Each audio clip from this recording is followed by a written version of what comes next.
Nuclear war films don't just scare you, they crawl under your skin, linger in your mind, and make you wonder if the world could actually end this way.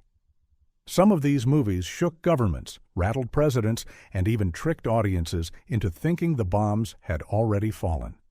But which ones cut the deepest? Which ones left people disturbed for days? Let's dive into the most terrifying nuclear war films ever made. Threads 1984. Here's the film that makes every other nuclear war movie feel tame. Threads isn't just a movie, it's a full-on psychological assault. Released by the BBC in 1984, this British drama drops you into the city of Sheffield as Cold War tensions spiral into nuclear annihilation. At first, you meet two working-class families. They're normal, relatable, and painfully ordinary. Then, the bombs fall. And from there, it's a relentless descent into hell. Unlike its American cousin The Day After, Threads doesn't bother with optimism. There's no "we'll rebuild" message. No hopeful speeches, just pure collapse. The camera lingers on skin melting, radiation poisoning, children growing up in a wasteland with birth defects, and a society grinding into dust. The dialogue is minimal, the silence deafening, and the images seared into your mind. It's not action-packed or sensationalized, it's disturbingly realistic. Director Mick Jackson admitted he nearly abandoned the project when he heard The Day After was in production. But once he saw it, he thought, no, this isn't brutal enough. People don't understand how bad it would really be. So he pushed ahead with Threads, delivering something so devastating that the BBC shelved it for years after its initial airing. Critics didn't just praise it, they recoiled from it. Viewers described sleepless nights, panic attacks, and a newfound obsession with fallout shelters. Even now, people who watch it for the first time online often say it's the most harrowing experience of their lives. Threads isn't entertainment. It's a warning, a howl into the void, and easily the most terrifying nuclear war film ever put on screen. The Day After 1983. Now imagine this. You're sitting in your living room in 1983, flipping through channels, and suddenly you're watching nuclear bombs devastate the American Midwest on national television. That's The Day After. Directed by Nicholas Meyer, this made-for-TV movie premiered on ABC and was watched by more than 100 million people. That's nearly half the country, all staring at the same nightmare. The Day After tells the story of everyday people in Kansas, farmers, students, doctors, just living their lives. Then the missiles launch. Suddenly, you're thrust into nuclear winter with radiation sickness, burned landscapes, and the collapse of society. There are no explosions designed for popcorn entertainment here. Everything feels like it could actually happen. And that's what made it terrifying. The impact was immediate. President Ronald Reagan wrote in his diary that watching it left him depressed for weeks. The Pentagon hated the script, mostly because it portrayed the war as a chain of tragic accidents rather than an evil Soviet plot. They pressured Meyer to rewrite it, but he refused. The result was a film that didn't just scare the public, it influenced political policy. Critics called it the scariest thing ever shown on TV. Schools held discussions the next day. Churches opened their doors for group therapy sessions, and millions of kids went to bed convinced the world might not be there when they woke up. What makes The Day After stand out is how real it felt. No overblown speeches, no action heroes saving the day, just ordinary Americans facing something too big to fight.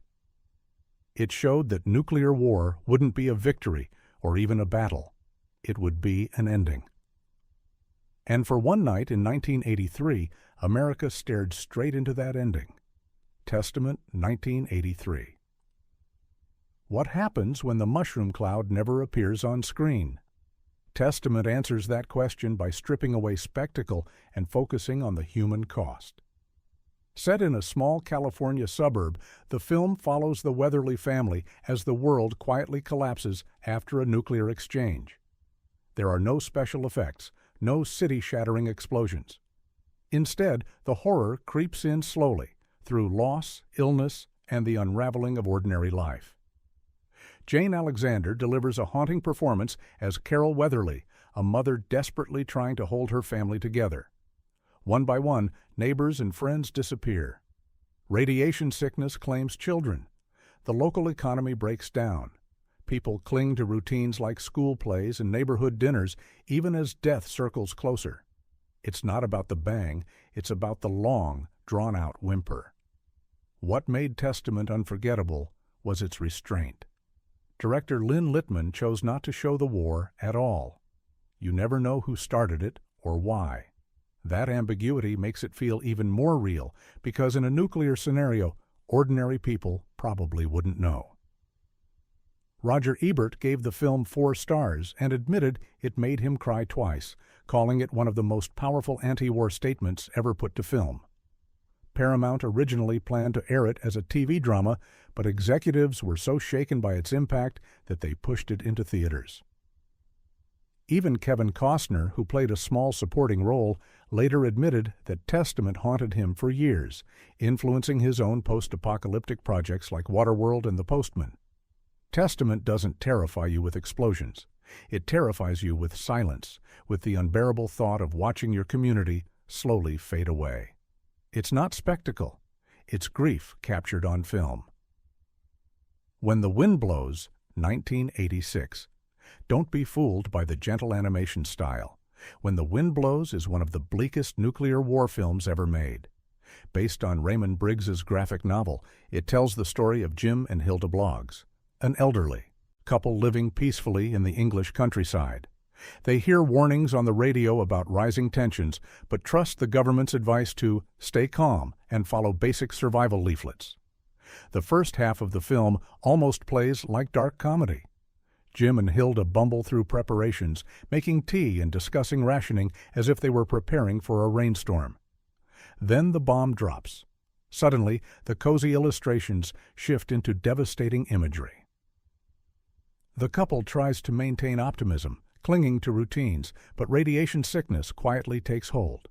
Their skin pales, their strength fades, and their home becomes a prison of slow decay. What makes this film truly terrifying is the contrast. The soft, almost childlike drawings clash brutally with the subject matter. Watching kindly grandparents slowly waste away while still talking cheerfully about the war ending soon is soul-crushing. Director Jimmy Murakami and writer Raymond Briggs wanted to show how ordinary people, especially the older generation, might simply not grasp the horror of nuclear fallout until it was too late. Adding to the impact is the soundtrack, featuring contributions from David Bowie, Roger Waters of Pink Floyd, and Genesis. The music intensifies the despair, turning what could have been a cautionary cartoon into a gut punch of realism.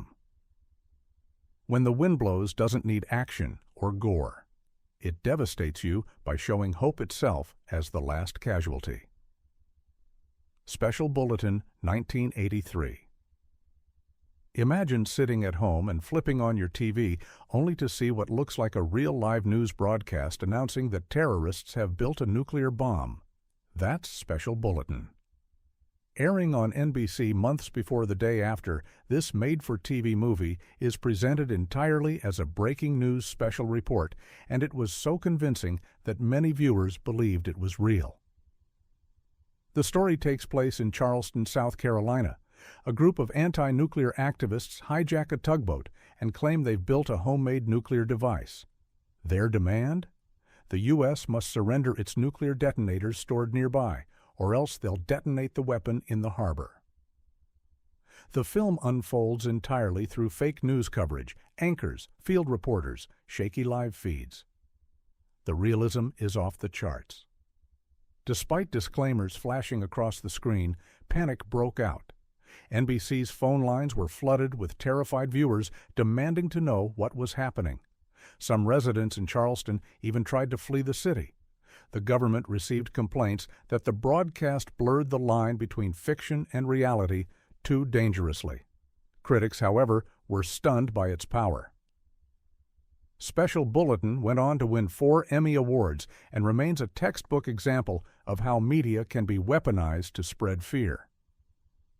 Unlike other nuclear war films that show bombs dropping, this one terrified people with the possibility of a single weapon in the wrong hands.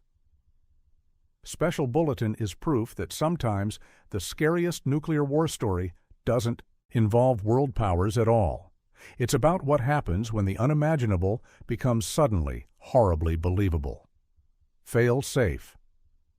1964. Before Dr. Strangelove made audiences laugh nervously about nuclear war, Fail Safe made them sweat.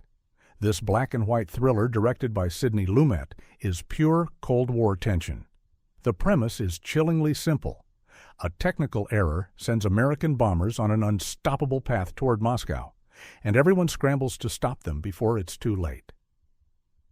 Henry Fonda plays the U.S. President, delivering one of his finest performances.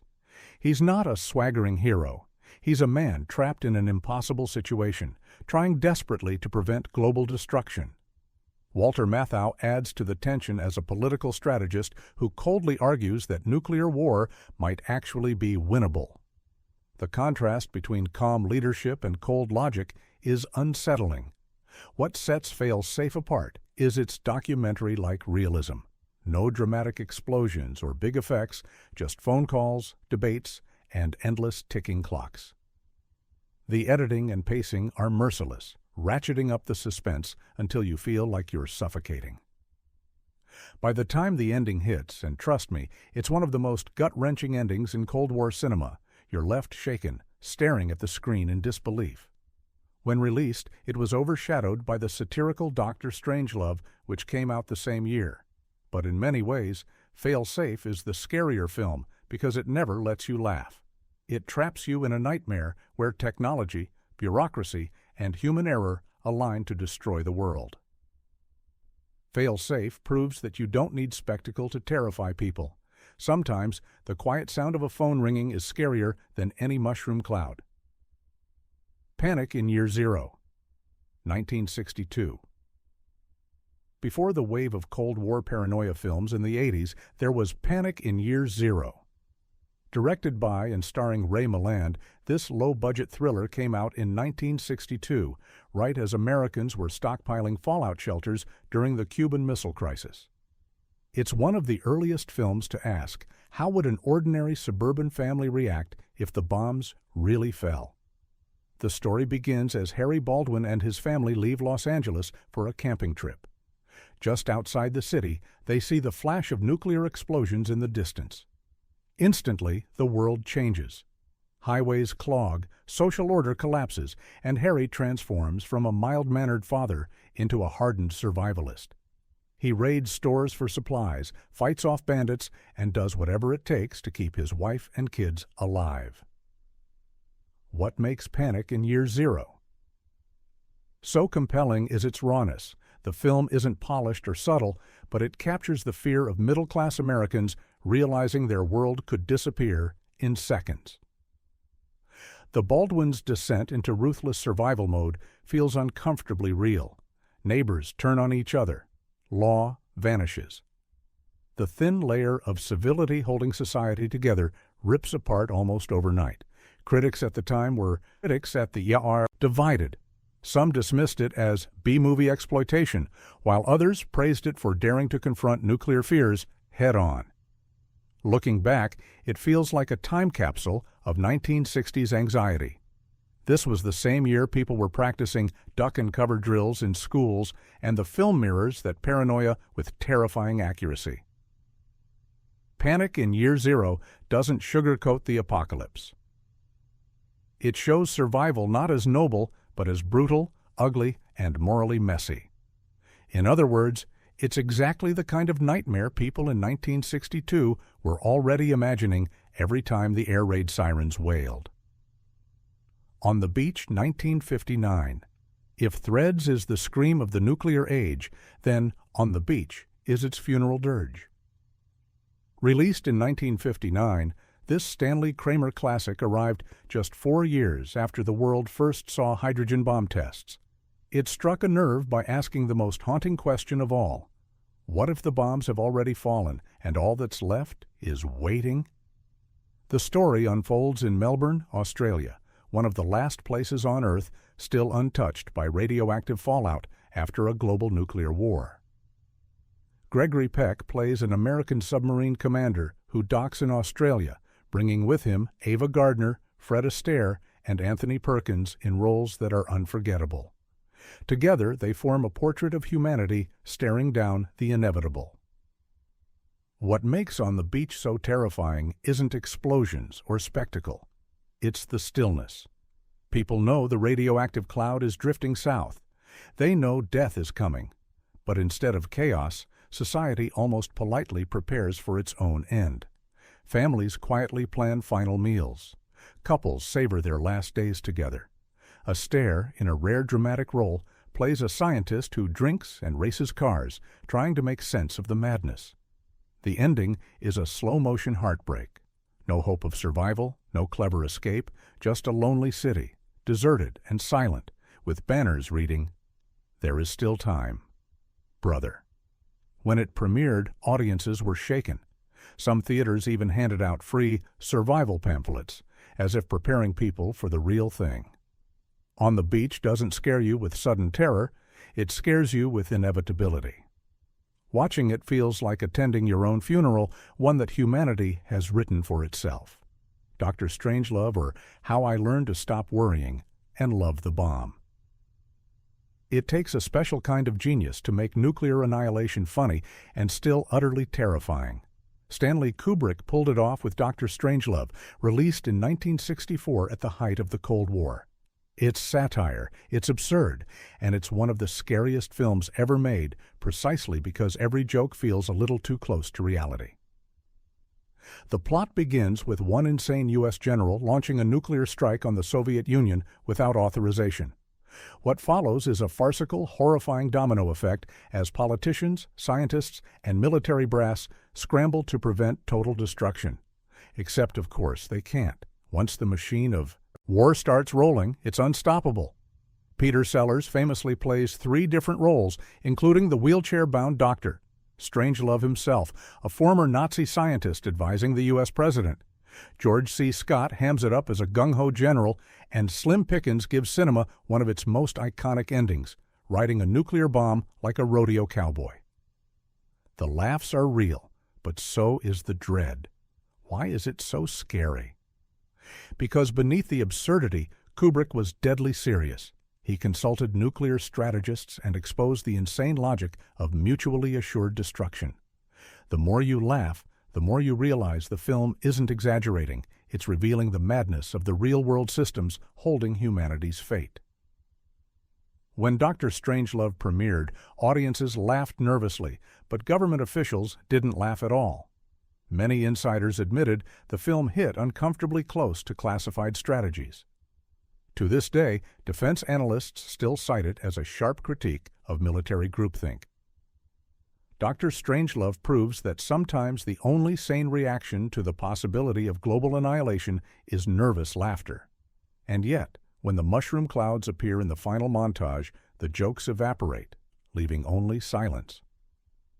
The War Game, 1966. Some films terrify you with spectacle. The War Game terrifies you with realism. Commissioned by the BBC in the mid-1960s, it was meant to show British citizens what might happen if nuclear war ever came to their doorstep. But after the BBC saw the finished product, they refused to air it. Their reason? It was too horrifying. Shot in a pseudo-documentary style, The War Game follows what happens when a nuclear strike hits Rochester, Kent. Presented with handheld cameras, stark black and white cinematography, and narration that feels like a government newsreel, it blurs the line between fiction and fact. There are no Hollywood stars or dramatic speeches, just raw depictions of blind civilians stumbling through firestorms, families suffering radiation burns, and survivors facing famine and societal collapse. Director Peter Watkins built much of the film on real accounts from Hiroshima and Nagasaki. That's what makes it so brutal. It isn't speculative fantasy. It's based on eyewitness testimony of what actually happened in Japan, extrapolated onto a modern British town. The result was so disturbing that it was banned from broadcast for nearly 20 years. Only in 1985, during heightened Cold War tensions, did the BBC finally air it. When the war game finally reached audiences, it didn't feel like a movie. It felt like a warning. Short at just 47 minutes, it condenses more dread into its runtime than most epics. Critics praised its honesty, but viewers often said they wished they hadn't seen it at all. The War Game is proof that sometimes the scariest movies are the ones that don't feel like movies at all. Miracle Mile, 1988. Sometimes terror begins with something as simple as answering the wrong phone. Call. That's the premise of Miracle Mile, a cult classic from 1988 that combines romance, paranoia, and nuclear panic into one of the most unsettling thrillers ever made. It starts innocently enough. Anthony Edwards plays Harry, a guy who meets Julie, the woman of his dreams. But when he misses their date, fate intervenes. Harry picks up a ringing payphone outside a diner, and suddenly he's listening to a frantic voice on the other end, someone claiming that nuclear missiles are already on their way to Los Angeles. Whether it's a prank or the truth, Harry only has a few hours to find Julie before the world ends. From there, the movie spirals into chaos. The streets of Los Angeles descend into panic. Riots break out. Strangers turn violent. Nobody knows what's real, but everyone senses something is horribly wrong. What makes Miracle Mile so effective is its pacing. It plays out almost in real time, dragging you into Harry's frantic search as the city unravels around him. Studios begged the director, Steve DeJarnett, to change the ending, to give audiences some kind of relief. He refused. Instead, he delivered one of the bleakest finales of the decade, one that leaves you gasping and furious. Even Anthony Edwards admitted the script scared him to his core. Miracle Mile isn't just about nuclear war, it's about how fast civilization can unravel the moment people believe the end is near. One phone call, one rumor, and suddenly everything collapses. That's what makes it terrifying. The Divide. 2011. While most nuclear war films focus on governments and bombs, The Divide takes a different route. It asks what happens to the survivors trapped in the rubble.